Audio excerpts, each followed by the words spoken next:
Para mí es un placer estar aquí con ustedes hoy para poder contarles sobre minería de datos, sobre el tema que nos ocupa últimamente en el área de minería de datos, que es cómo aplicar este tipo de estrategias, de herramientas, de algoritmos para descubrir tesoros eh, en los datos.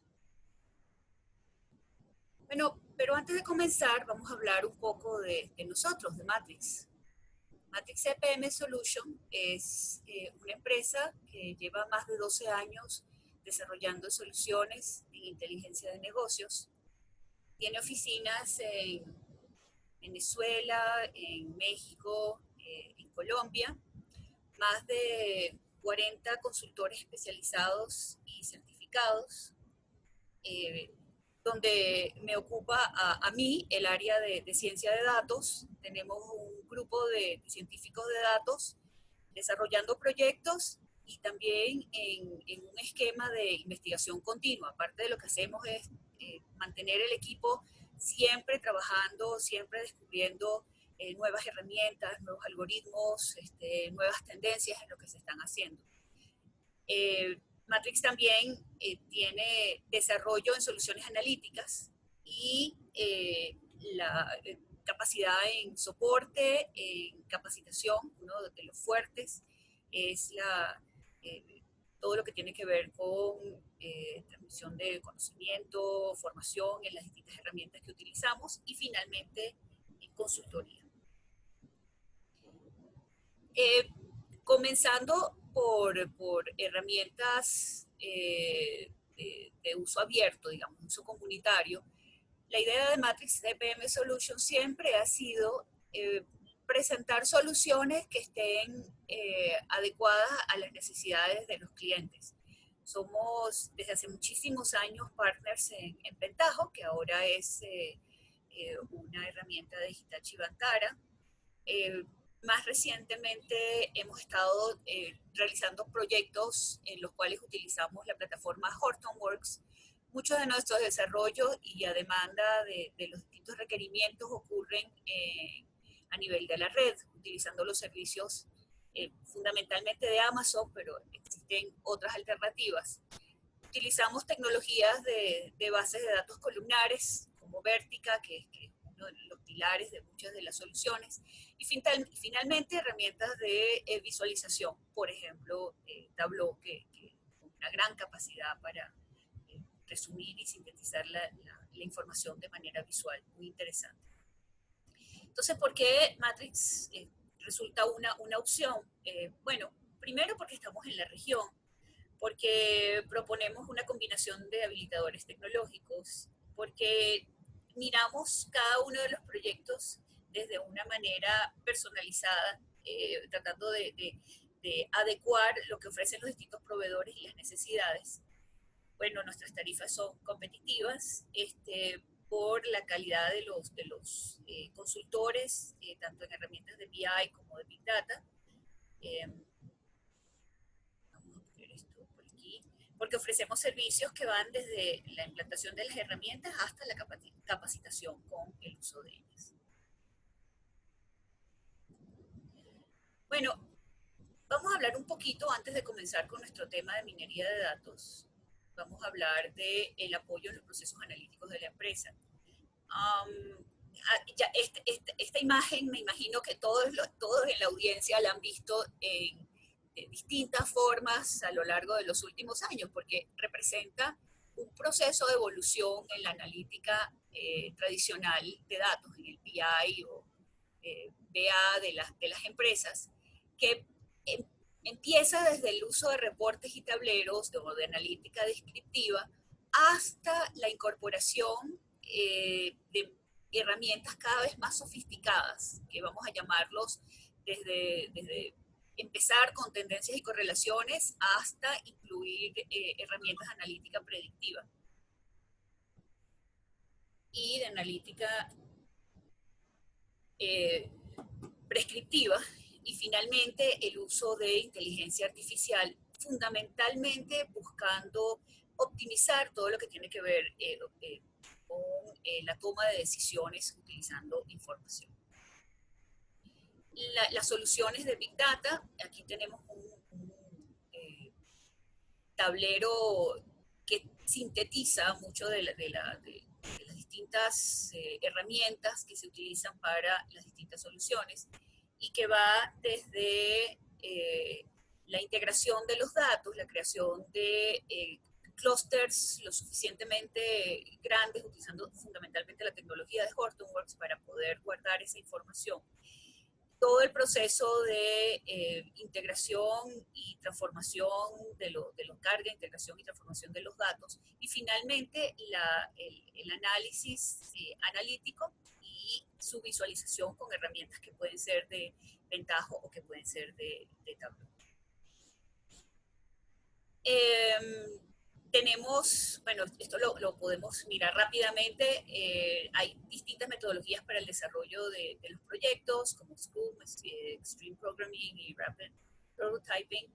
Hemos participado en una serie de proyectos y hemos incorporado una serie de roles que van desde gerentes de proyectos, arquitectos, líderes técnicos, hasta desarrolladores, consultores técnicos y facilitadores de conocimiento. Bueno, ahora comencemos hablando de minería de datos. Ya sabemos quién es Matrix, a qué nos dedicamos, y quería hablarles entonces como líder del equipo de ciencia de datos en Matrix, de minería de datos. La siguiente lámina es para mí, los que hayan asistido a alguna presentación conmigo saben que esta es una lámina muy querida por mí, porque sintetiza un poco lo que uno hace con minería de datos. Más que presentarles fórmulas o presentarles herramientas, yo quisiera comenzar hablando de la minería de datos como la búsqueda de patrones. Para mí eso sintetiza esencialmente lo que uno hace en esta área. Comienzo con una serie de imágenes que son iconos de distintos tipos de aplicaciones, algunas de las cuales vamos a mencionar en este seminario. Entonces, la primera, si miramos la primera arriba a la izquierda, está representada gráficamente una red neuronal profunda. Fíjense que aquí una red neuronal son conexiones entre nodos, conexiones que son pesadas, y la idea consiste en ajustar los pesos de tal manera que ese conjunto de nodos interconectados sean capaces de realizar una determinada tarea. Cuando hablamos de redes profundas, lo que hacemos es incluir una capa interna que puede ser de mayor tamaño, utilizando desarrollos recientes, por lo menos a partir del 2006, desarrollos que nos permiten tener algoritmos de ajuste de los pesos, ajuste de los parámetros de este tipo de modelos que son cada vez más eficientes. Y eso ha permitido, por ejemplo, hacer tareas complejas como el reconocimiento de caras. La imagen que les presento corresponde al reconocedor de caras de Google, pero la estructura que está detrás es esencialmente la que les presento, un aprendedor profundo. De hecho, eso va a ser uno de los casos que vamos a comentar hoy. Y la posibilidad, hay una serie de herramientas que nos permiten utilizar parte del conocimiento adquirido en la complejidad de esta tarea, de reconocer cierto tipo de imágenes, cierto tipo de estructuras complejas que uno puede reusar como elementos dentro de las soluciones que se diseñan. Seguimos al lado arriba, pero ahora a la derecha, tenemos una imagen de una estructura que debería aparecer más en el tipo de analítica que uno hace, pero está apareciendo. Nos referimos a una estructura tipo grafo. En una estructura tipo grafo nos interesan no solamente las características de los distintos individuos o de los distintos componentes de nuestro modelo, sino que además las relaciones que existen entre ellos. Este ejemplito que les presento aquí fue uno que hicimos haciendo web scraping sobre los wikis, comenzando con data mining, que está allí en amarillo, se ve un poco borroso aquí, y bueno, todos los links que iban apareciendo y las relaciones que existían entre esos links. Y bueno, yo soy de origen matemático, pero les prometo que ese mathematics allá arriba salió solito, yo no tuve nada que ver con eso, eso fue un proceso automatizado de búsqueda de información en los links. Abajo y a la izquierda tenemos una gráfica de un tipo de estructuración de información, digámoslo así, para la creación de modelos que son más robustos, que tiene que ver con la idea de los modelos de ensamble. Son una palabra que lo que dice en realidad que se trata de ensamblar los distintos modelos para crear un modelo que sea mejor que cada uno de los modelos que los componen. Y en la imagen es una imagen de una fábula budista de 7 maestros ciegos y se consiguen un elefante.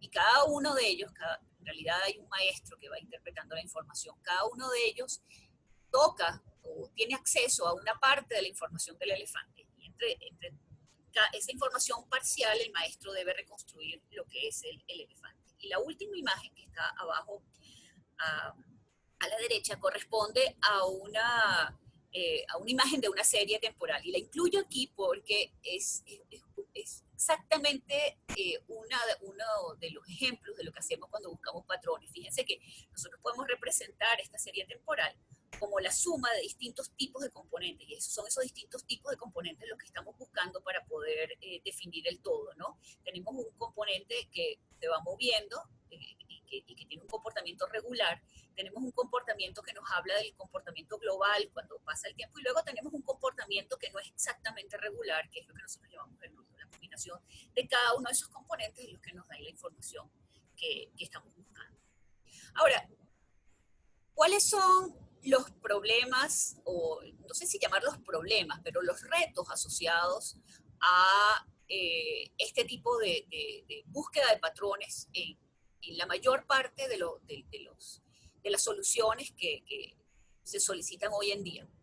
Bueno, el primer reto o el primer problema, vamos a llamarlo el problema de muchos datos. Tenemos muchos datos y es necesario buscar patrones en muchos datos. Eso no es fácil. Puede ser que los patrones sean súper regulares, entonces podemos intentar buscar una muestra de los datos y trabajar con la muestra de los datos, porque la muestra, al igual que cuando uno toma una muestra de la población, nos permite encontrar la misma información que si miráramos el conjunto de datos completos. No necesariamente es cierto siempre. Si estamos buscando eventos, por ejemplo, que ocurren muy poco, que tienen una frecuencia muy baja, entonces este tipo de estrategia hay que pensarlo bien. Depende del problema que estamos trabajando. Entonces vamos a llamar este primer problema, este primer reto, el reto muchos datos. El segundo reto, el segundo problema es el reto muchos modelos. En este caso tenemos muchos datos también, pero los datos están naturalmente segmentados en conjuntos muy pequeños de los datos. Y cuando digo naturalmente es porque no tiene sentido ajustar un modelo global. Porque la naturaleza, por ejemplo, imagínense un modelo en el cual ustedes están ajustando un problema de que quieren monitorear la salud de un individuo. Pues no tiene sentido mezclar los datos de salud de ese individuo con los de otro individuo porque su comportamiento va a ser diferente. Finalmente, el ejemplo de estructuras complejas. En este caso, normalmente también hay muchos datos, podemos estar en presencia de un problema de muchos modelos también, pero adicionalmente entonces tenemos el problema de que las estructuras que queremos analizar son estructuras complejas. En este caso, una imagen de frutas. Bueno, cada uno de estos ejemplos va a corresponder a uno de los ejemplos que vamos a considerar en los casos de uso que vamos a ver. El primero va a estar asociado, o uno de los ejemplos va a estar asociado justamente a muchos datos en el problema de cancelación de clientes. Tenemos muchos clientes y queremos tratar de ajustar un modelo que nos dé la probabilidad de cancelación de cada uno de esos clientes. El segundo ejemplo que vamos a ver es un ejemplo asociado a retail. Ya vamos a hablar un poquito de retail, pero para nosotros es uno de los modelos emblemáticos por la naturaleza de trabajo de Matrix. Y el tercer ejemplo que vamos a ver es un ejemplo de reconocimiento de imágenes justamente de frutas utilizando la herramienta TensorFlow. Bueno, ¿cómo hacemos entonces cuando tenemos este tipo de problemas y estamos trabajando con muchos datos? La solución viene de la idea de distribuir, paralelizar y utilizar los algoritmos que sean apropiados. Tenemos una imagen aquí de una herramienta que se llama Spark. Y la idea, bueno, no sé si cuán familiarizados estén con este tipo de herramientas, viene del grupo, del tipo de soluciones Apache, es abierto y tiene una gran capacidad de procesamiento paralelo que nos permite entonces trabajar con problemas que son complejos y serían complejos de trabajar si no tuviéramos este tipo de estructura de paralización detrás. Para darles una idea del tipo de cosas que se puede hacer, tenemos una imagen, imagínense que tenemos un problema de reconocimiento de dígitos escritos. Entonces, ¿qué es lo que haría? ¿Qué es lo que podría hacer Spark? Bueno, distribuirse la tarea y entrenar no solo un modelo, sino varios modelos y luego escoger el mejor modelo. Fíjense que eso es exactamente el tipo de estrategia que está detrás de la gráfica de los 7 maestros, de los modelos de ensamble. Estoy mirando varios modelos y entre todos ellos estoy construyéndome un modelo. En este caso estoy eligiendo el mejor, no es necesariamente la única estrategia, puedo tratar de combinar estos modelos para conseguir un modelo también. El otro tipo de herramientas tiene que ver con mecanismos para almacenamiento de grandes volúmenes de datos, y, por ejemplo Hadoop, utilizando en nuestro caso la plataforma Horton. Luego tenemos todo el ecosistema R, sobre el cual fundamentalmente nos movemos, aunque nosotros también tenemos soluciones en Python. Y finalmente, abajo a la derecha tenemos una imagen del icono de TensorFlow, que es una de las herramientas por excelencia para la aplicación de modelos de redes profundas, que fue la primera imagen que miramos en la transparencia donde describíamos los modelos. Vamos a hablar entonces de la arquitectura. ¿Cómo trabajamos este tipo de procesos que vimos en la lámina anterior? Bueno, Matrix trabaja en asociación con Hortonworks, que es uno de los distribuidores justamente de las herramientas tipo Hadoop. Y la idea entonces es tener una estructura donde uno tiene nodos en esta arquitectura y son los nodos justamente los que van a permitir distribuir el trabajo. La vinculación o el manejo de esta información a través de la carga, el procesamiento, etcétera, lo hacemos a través de la herramienta Ventajo, como les mencioné. Típicamente nuestras soluciones involucran algún tipo de data warehouse intermedio y una opción interesante que nosotros usamos mucho es bases de datos columnares como Vertica. Y finalmente, en la columna de la derecha vemos distintas estrategias para la integración, para el procesamiento con R y para la visualización, donde hay muchísimas alternativas, pero les presento Tableau, con el cual somos partners, y Shiny, que es un visualizador de R que utilizamos mucho. Soluciones de minería de datos, y un poco retomando alguna de las láminas anteriores que les mostré con respecto a Matrix, pero que detallada específicamente para el tema de minería de datos. Típicamente buscamos soluciones que sean adecuadas a las necesidades, es decir, no siempre un problema de minería de datos requiere de Big Data, así sean grandes volúmenes de datos. Puede ser que el procesamiento que se solicita, que se requiere, puede ser resuelto con una estructura de base de datos columnares y la aplicación de algún tipo de algoritmo, puede ser distribuido o no, pero la aplicación de algún tipo de algoritmo para eso. Customizadas a los requerimientos, muchas veces hay soluciones que ya vienen hechas y eso es muy interesante, pero otras veces no, hay algo que se sale un poquito de las soluciones que ya existen. Pero si el requerimiento ya tiene una solución y es posible incorporar esa solución, pues tratamos de hacer eso. Tenemos un equipo de consultores en Big Data y Analítica, trabajamos en conjunto. El área que yo dirijo está asociada más a la parte de analítica, pero trabajamos absolutamente integrados con el área de Big Data. Y finalmente tenemos desarrollo propio de soluciones, sobre todo dirigidos al mundo retail, con R, con Spark y con Python. Vamos a hablar 30 segundos acerca de lo que es el retail, porque es un área fascinante. Es uno de los sectores más emocionantes en la adopción de esas nuevas tecnologías y de analítica avanzada. ¿Por qué? Bueno, porque es un área donde hay márgenes estrechos, donde hay mucho volumen, donde hay temas como estacionalidad, donde no solamente hay temas entonces que varían con el tiempo, sino temas que tienen que ver con caracterización regional. Problemas de logística y distribución que son complejas, donde además de eso tenemos la otra cara, que es entender al cliente, el uso de datos alternativos, como ejemplo, clima o redes sociales. Todo en conjunto con el avance de la tecnología. Áreas de potencial desarrollo, bueno, motores de recomendación personalizados, eso es, digamos que esto está entre los clásicos, la visión 360 del cliente, análisis de canasta, y yo pongo aquí, sí, todavía, eso todavía tiene muchísimo potencial de desarrollo. Layout y caminos que hace la gente cuando va a comprar, detección de tendencias.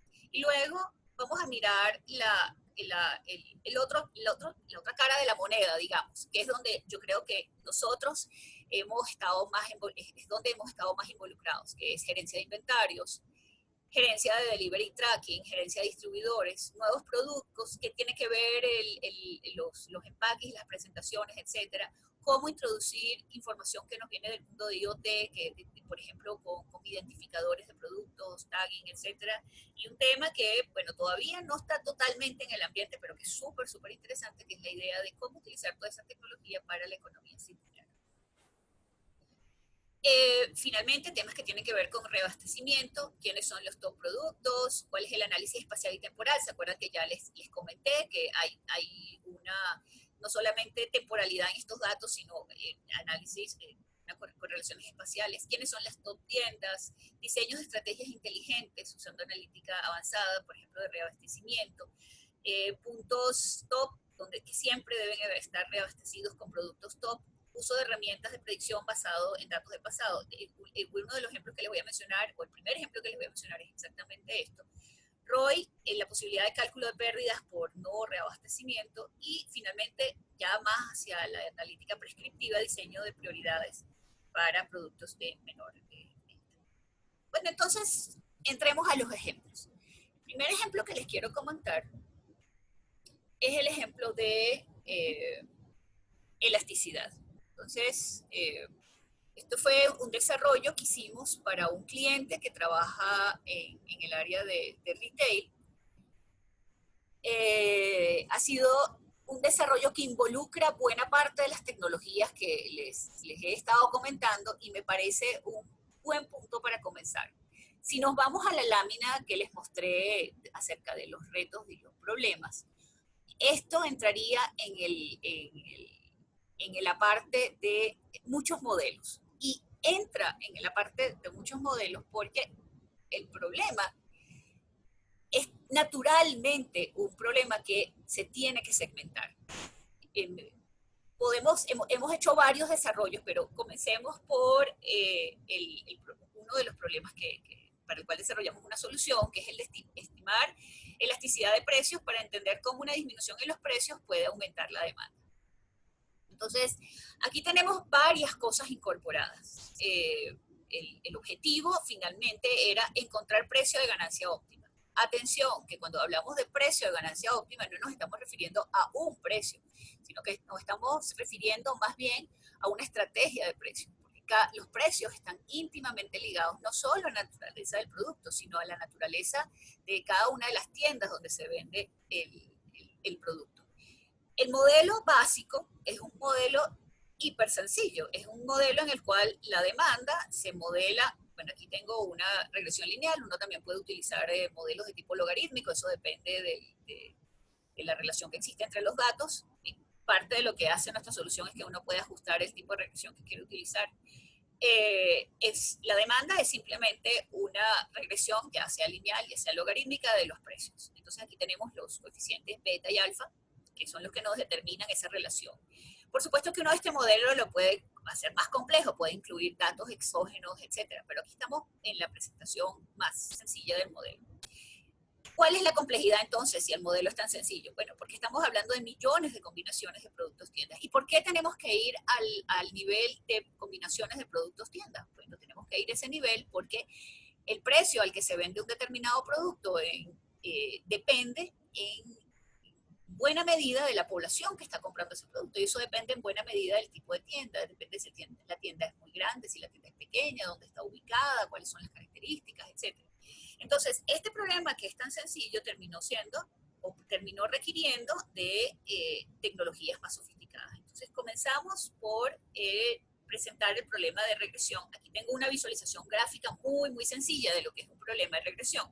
tenemos dos variables, una variable X y una variable Y, en nuestro caso demanda y precios, y tenemos una relación como la que está dada por esta ecuación. Es decir, la variable de respuesta depende de manera lineal de la variable de entrada, de la variable X. Tenemos el modelo en el cual la relación no es exacta, sino que además hay un cierto error.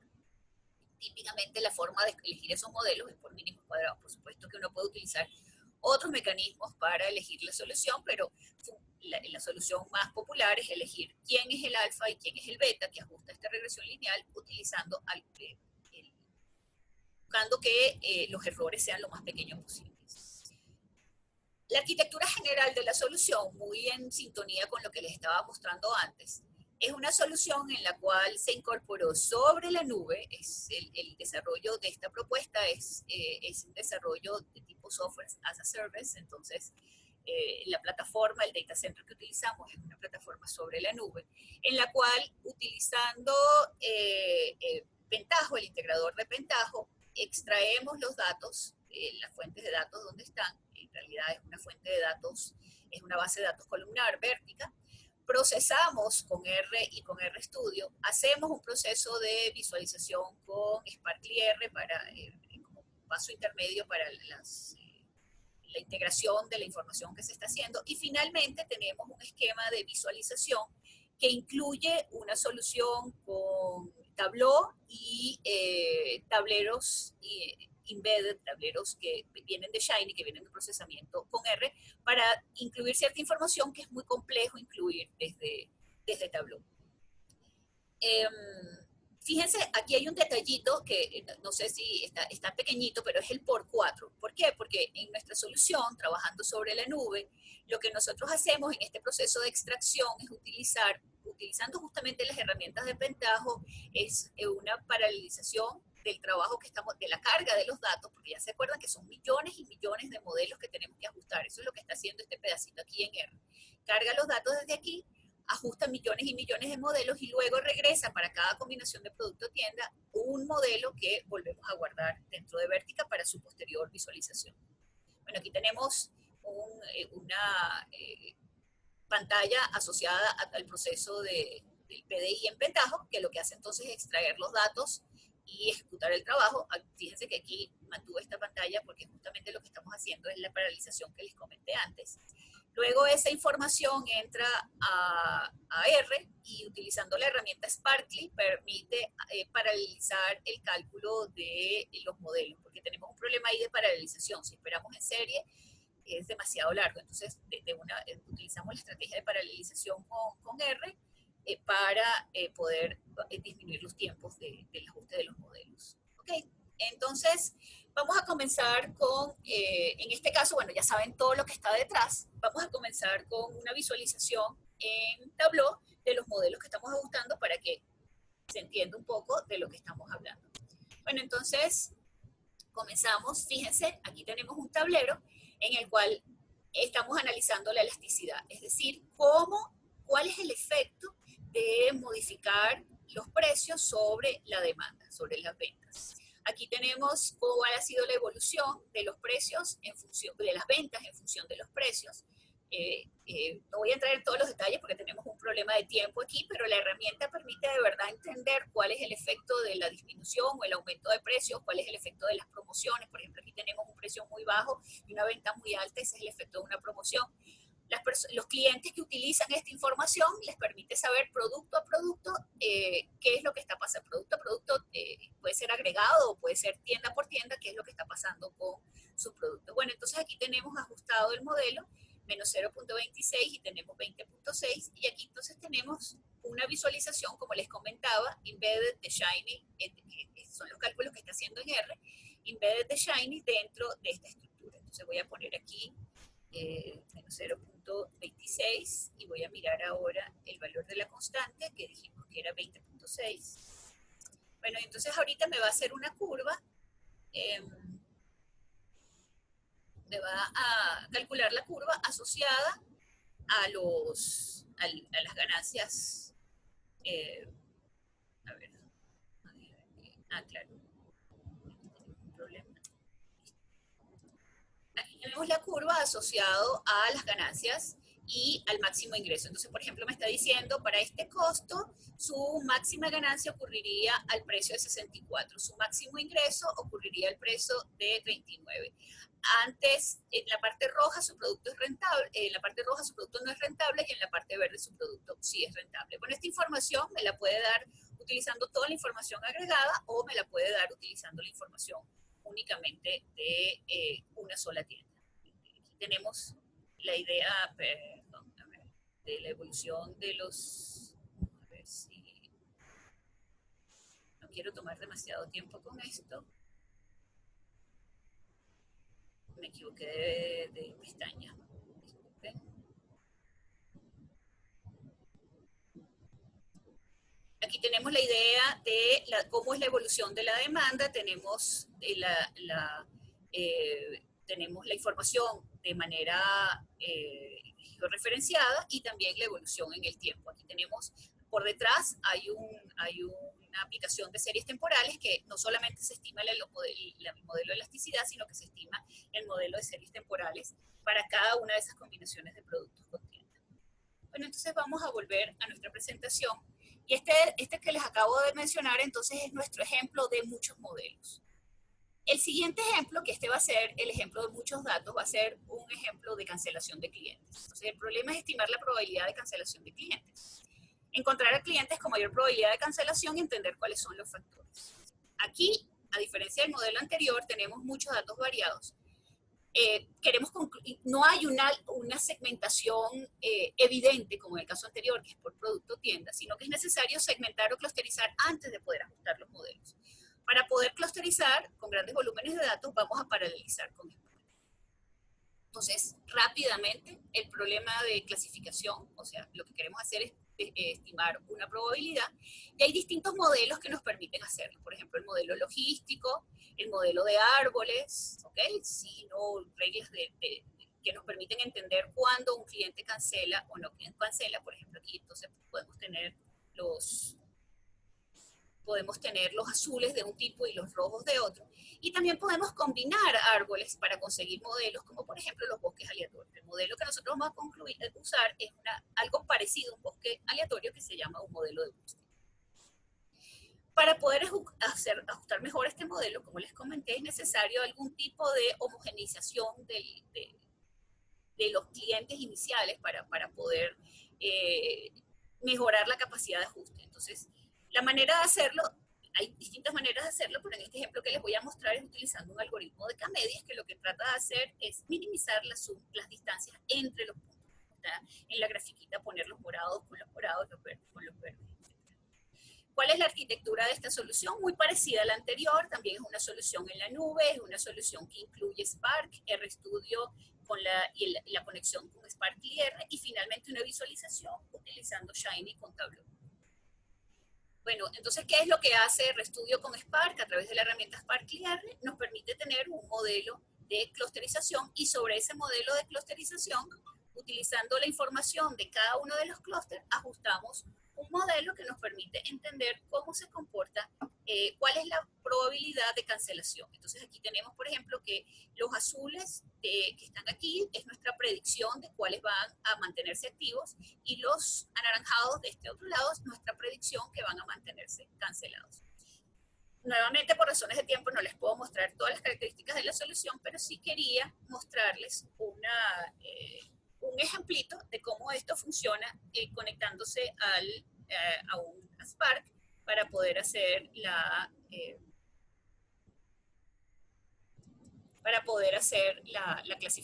clusterización. Entonces aquí, por ejemplo, estamos mirando, lo que está funcionando por detrás es R con Sparky R, y esta visualización que nosotros estamos viendo aquí es la visualización de los clústeres que se obtienen. Entonces vamos a decir que, por ejemplo, quisiera mirar para un menor número, perdón, ya me puso con 3, para un menor número de clústeres.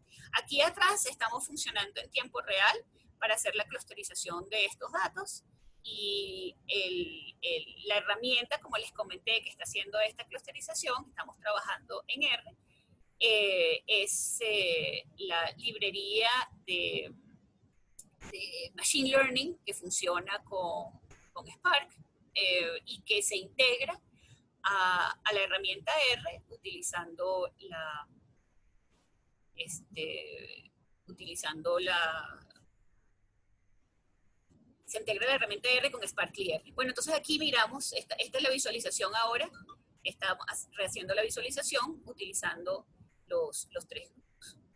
Bueno, fíjense que aquí también otra cosa que yo puedo hacer en esta visualización de Shiny es cambiar las variables que voy a utilizar para hacer la representación gráfica. Entonces, por ejemplo, aquí yo puedo pasar a otra de las variables y automáticamente entonces me cambia el display gráfico asociado a esta representación.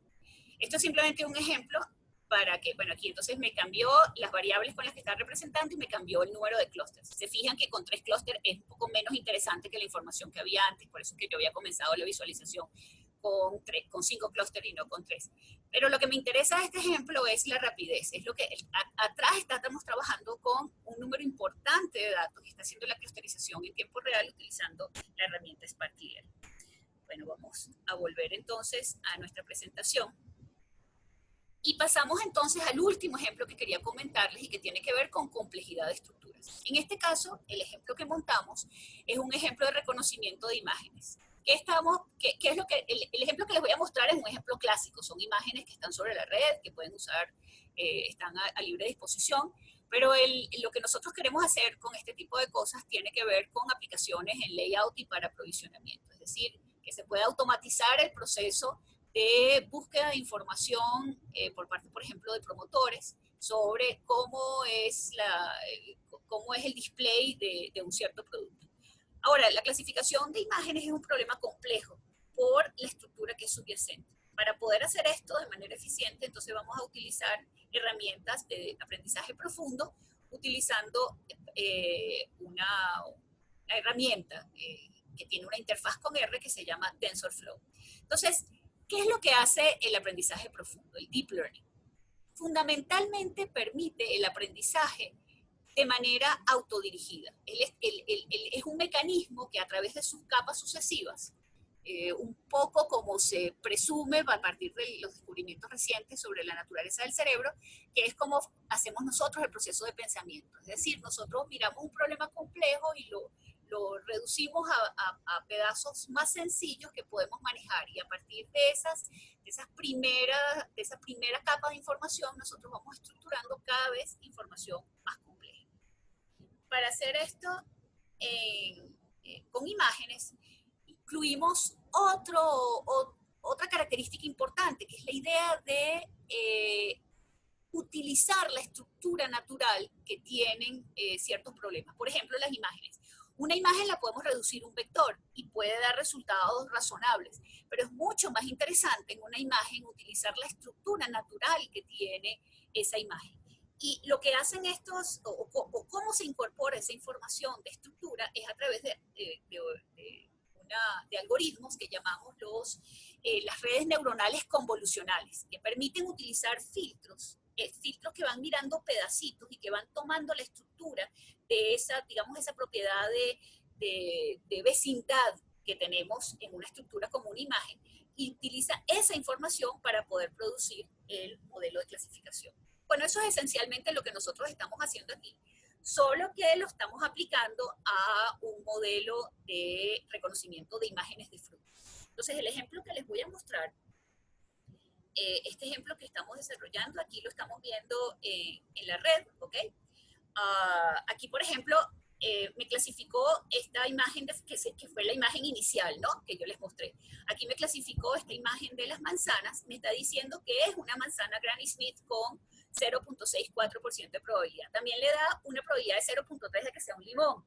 Yo escojo ahí, al final, qué es lo que yo voy a decidir como solución. Aquí el que tiene mayor probabilidad son las manzanas y seguramente lo clasificaría de esa manera. Vamos a mirar aquí otro ejemplo. Vamos a cambiar y vamos a mirar ahora unas frambuesas que son las que tenía en la imagen. Ok.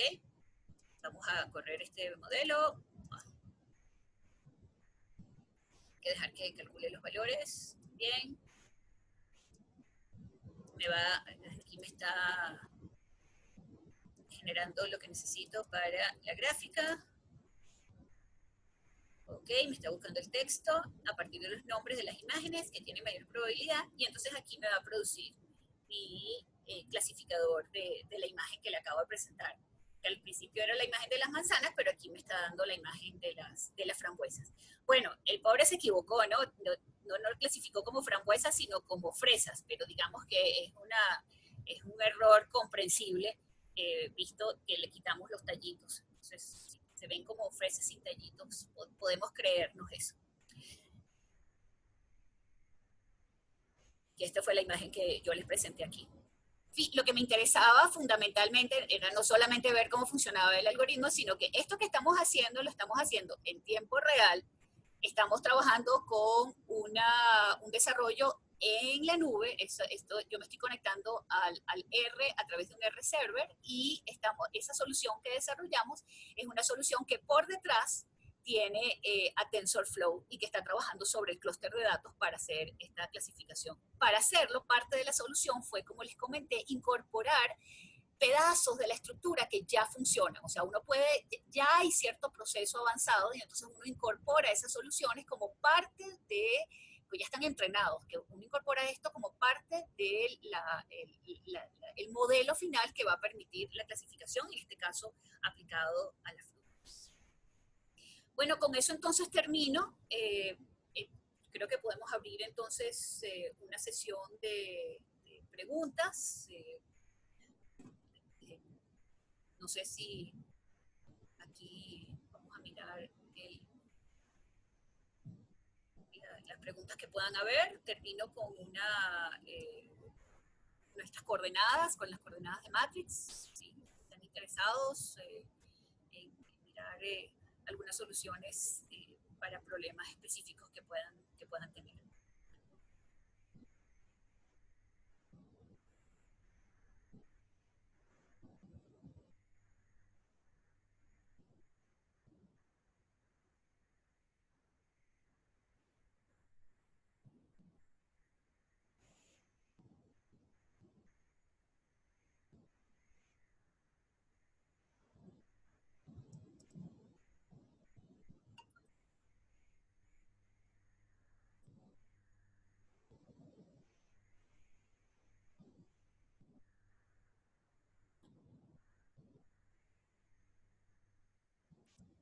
Ok, por aquí entonces me comentan que nos llegó una pregunta vía el chat acerca de cuánto tiempo se puede llevar hacer una solución. Bueno, fíjense, eso depende mucho del tipo de problemas que uno tenga, ¿no? Nosotros tenemos digamos, un procedimiento de trabajo que depende un poco del número de modelos que se quieran ajustar, del tipo de cosas que se quiera hacer. Eh, Suponiendo que los datos estén que tengan la calidad adecuada, que los datos estén ya limpios, que las fuentes de datos estén conectadas, etcétera. Típicamente nosotros podemos ajustar modelos, escoger el mejor modelo para un problema como el que les mencioné, con grandes volúmenes de datos, hacer un modelo de churn que incluya, por ejemplo, la segmentación previa, que funcione con Spark, etcétera, en unas 3 semanas. Luego, claro, dependiendo de la complejidad de los modelos que se ajustan, pues la cosa puede aumentar el tiempo requerido para hacer el modelo. Si hay que realmente reinventar ciertos modelos, pues puede tardar un poquito más. Pero en general nosotros tenemos esa visión de que si los datos están funcionando, pues uno puede ajustar un modelo que funcione ya con incluidas visualizaciones, etcétera, uh, en alrededor de unas 3 semanas. Ok, nos está llegando una segunda pregunta. ¿Se requiere de modelos matemáticos, de conocimiento de modelos matemáticos para crear soluciones de este tipo? Ok, esta es una súper buena pregunta. Porque, eh, por supuesto, hay herramientas que están cada vez más que permiten hacer soluciones de manera muy intuitiva, muy interactiva, y no necesariamente requieren que uno sepa lo que está ocurriendo detrás del uso de esos algoritmos. Ahora bien, si uno no tiene si uno no sabe lo que está haciendo o lo que uno quiere exactamente con el tipo de datos, puede ser un poco frustrante porque la taxonomía de los modelos es amplia y hay una serie bueno, hay una serie no, hay muchísimos algoritmos que están disponibles y sí hace falta un poco entender qué es lo que uno quiere y cuáles son los algoritmos que son más apropiados para realizar una tarea determinada. Por ejemplo, hay algunos algoritmos que son más apropiados para cierto tipo de datos, depende de si los datos son todos numéricos o los datos pueden haber unas variables categóricas. Um, hay temas que tienen que ver con estrategias para tratar de simplificar la información. Si, por ejemplo, hay muchas variables, entonces uno tendería a aplicar técnicas de reducción de dimensión eh, para tener menos variables. De repente tenemos variables que son muy correlacionadas y eso puede cambiar el valor o los resultados del ajuste, pero es por un problema de que hay mucha información que es redundante. Entonces, la respuesta concreta a esto sería, hay muchas cosas que uno puede hacer solo, pero sí es interesante para evitar frustraciones, me parece a mí, contar con un cierto apoyo inicial, una cierta consultoría inicial acerca de lo que uno quiere hacer y cuáles son las mejores estrategias para hacerlo.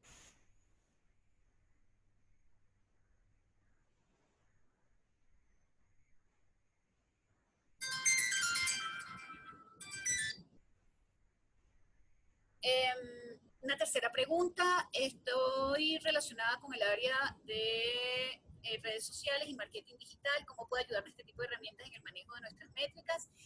Absolutamente. Primero porque las métricas son un resumen de la información que ustedes están manejando. Entonces, pueden haber soluciones que van desde mirar, por ejemplo, eh, cuál es la relación que existe entre las métricas. Por ejemplo, puede ser que algunas de las métricas estén correlacionadas, que uno pueda tener un modelo que permita eh, entender cuál es el comportamiento conjunto de algunas de esas métricas, puede también permitir reducir la dimensión de las métricas que están utilizando, entender, bueno, aquí en realidad tengo una métrica que me da muchísima información y tengo esta otra que entre estas dos me definen, digamos, que buena parte de la información que estoy manejando. Y por último, porque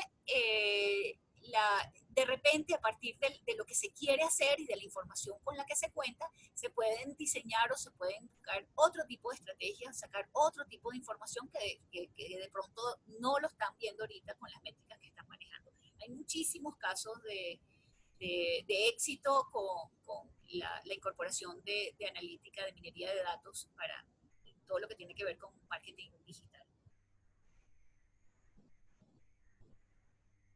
Ok, vamos a mirar aquí.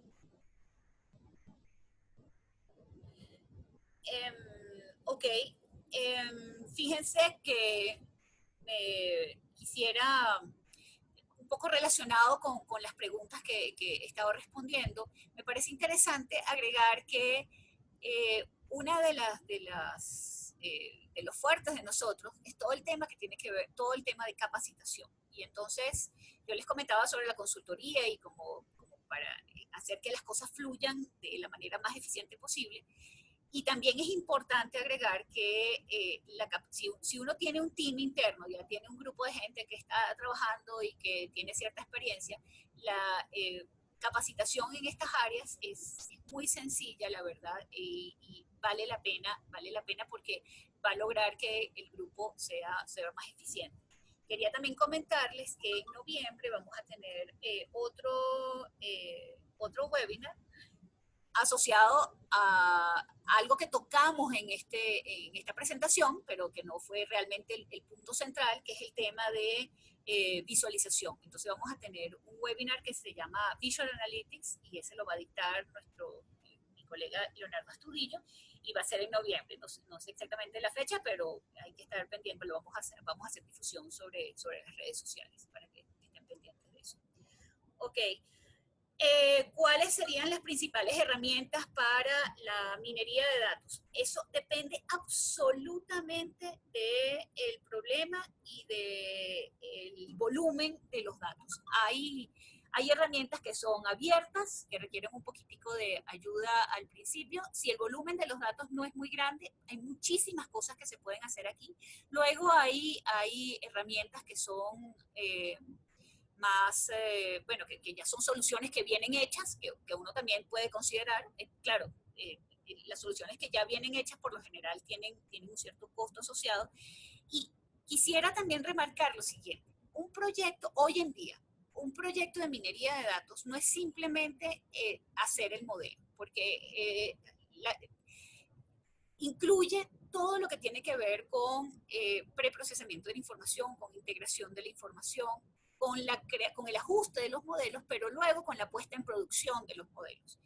Cada uno de estos temas, la gente que hacía estadística clásica, la gente que hacía, podemos inclusive llamarlo ciencia de datos, solía desestimar las complicaciones de esto, pero es fundamental para que un proyecto tenga éxito que uno incluya todos los aspectos del proyecto. Entonces, las herramientas no solamente se refieren exclusivamente al ajuste de modelos, sino que hay que pensar en todo lo que va alrededor, que incluye cómo voy a integrar esa información, si tengo que hacer transformaciones, etcétera, cómo voy a ajustar y finalmente cómo voy a integrar los modelos ajustados a la solución que tengo.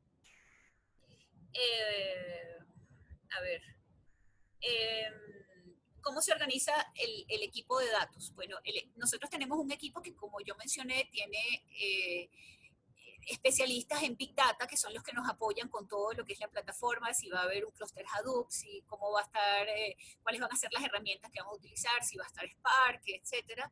Luego tenemos ingenieros de datos, que son los que nos ayudan con toda la parte de integración de datos, por ejemplo, utilizando la herramienta Pentaho o las conexiones a las distintas bases de datos, etcétera. Y finalmente tenemos nuestro equipo de ciencia de datos, que todos trabajamos en conjunto, o sea, que cada uno de esos proyectos siempre hay que dividirse los distintos roles, nos vamos dividiendo las responsabilidades para poder llevar a cabo un proyecto de estos. Antes decían que el científico de datos era así como que el que tenía que sabérselo todo, pero yo creo que es mucho más razonable tener gente que es especialista en cada una de las áreas y luego formar un equipo en el cual podamos armar una solución, ¿no? que incluya el conocimiento de cada quien. Bueno, la pregunta de Rafael López, sí, nosotros hemos trabajado con una serie de soluciones, con distintos tipos de digamos, de características, de reglas de negocio, etcétera, y bueno, pudiéramos ver en específico de qué se trata el problema que quieren considerar. Um, creo que, bueno, no sé, ya va que estoy recibiendo un mensaje de otros.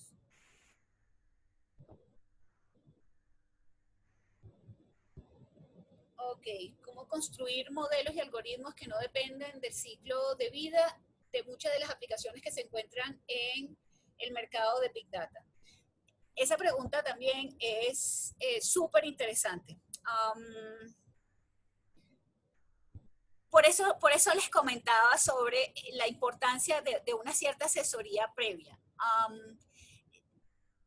Yo sé que de repente uno escucha hablar mucho de redes neurales y después ya no escucha hablar de redes neurales y de pronto empieza a escuchar mucho de deep learning y después deja de escuchar de deep learning. Entonces uno tiene la sensación que es algo así como las recomendaciones que hacen los médicos, algo así como usted tiene que comer, no tiene que comer nada de carbohidratos y después no, si usted no come carbohidratos se muere. Entonces hay como esa idea de que las cosas están cambiando, pero en el fondo no, en el fondo los modelos matemáticos básicos son siempre los mismos.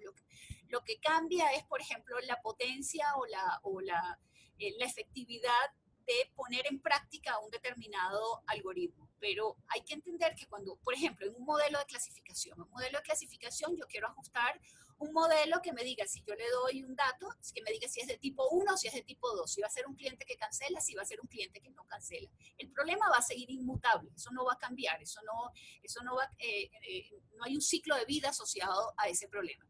Pero el algoritmo que yo utilice para poderme representar si es un cliente que cancela o un cliente que no cancela, Puede ser que yo tenga un nivel de ajuste del 90%, pero que hay desarrollos en los algoritmos que permitan que mi nivel de acierto pase del 90% al 95%. Entonces, ¿qué es lo que uno busca con el tipo de soluciones de minería de datos o analítica avanzada? Uno busca tener algún esquema de monitoreo. Y atención, esto puede pasar no necesariamente porque hay algoritmos mejores que aparecen en el panorama, sino simplemente porque la naturaleza de los datos están cambiando, porque mis clientes están evolucionando, porque ya las cosas que hacen, yo resolví ciertos problemas y las cosas que hacen que mi cliente cancele o no cancele son distintas. O sea, hay una evolución natural y el modelo que yo había ajustado antes ya no necesariamente ajusta igual de bien. Entonces, eh, típicamente las soluciones llevan incorporado un mecanismo que permite hacer un monitoreo. Cuando ya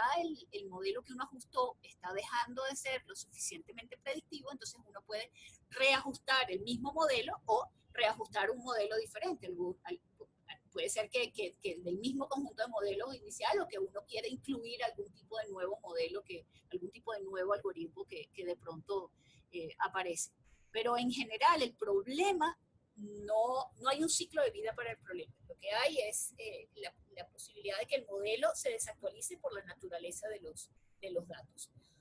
En términos de Big Data, pues eso es un área que está en constante evolución. Las herramientas que hay ahorita evolucionan y hay mejoras en las próximas herramientas.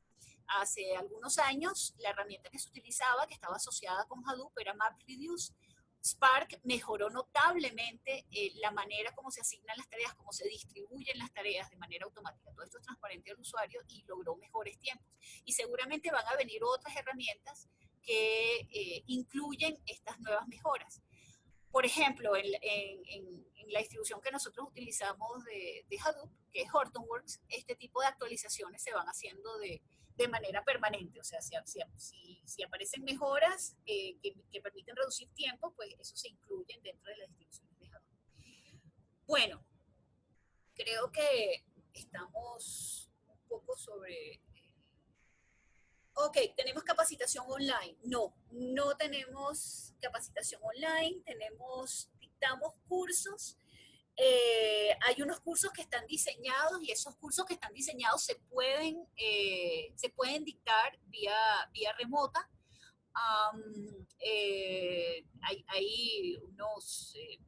Hay unas máquinas virtuales sobre las cuales hay una serie de ejercicios que se hacen, etcétera, para ir haciendo un hands-on adicionalmente a la parte teórica. Y ese tipo de cursos se puede dictar vía remota, pero no tenemos un esquema de capacitación online como, por ejemplo, Coursera o las distintas Udacity o las distintas plataformas que hay de minería de datos online. Ok. Bueno, yo creo que más o menos he respondido, pero de todas maneras, por supuesto que quedamos abiertos a cualquier consulta adicional. Si quieren mirar un problema en específico, aquí están los datos de contacto y estaremos bueno, súper contentos de poder hablar con ustedes. Entonces, muchísimas gracias por haber compartido esta mañana con nosotros y esperamos que la información que presentamos haya sido de utilidad. Muchas gracias. Chao a todos.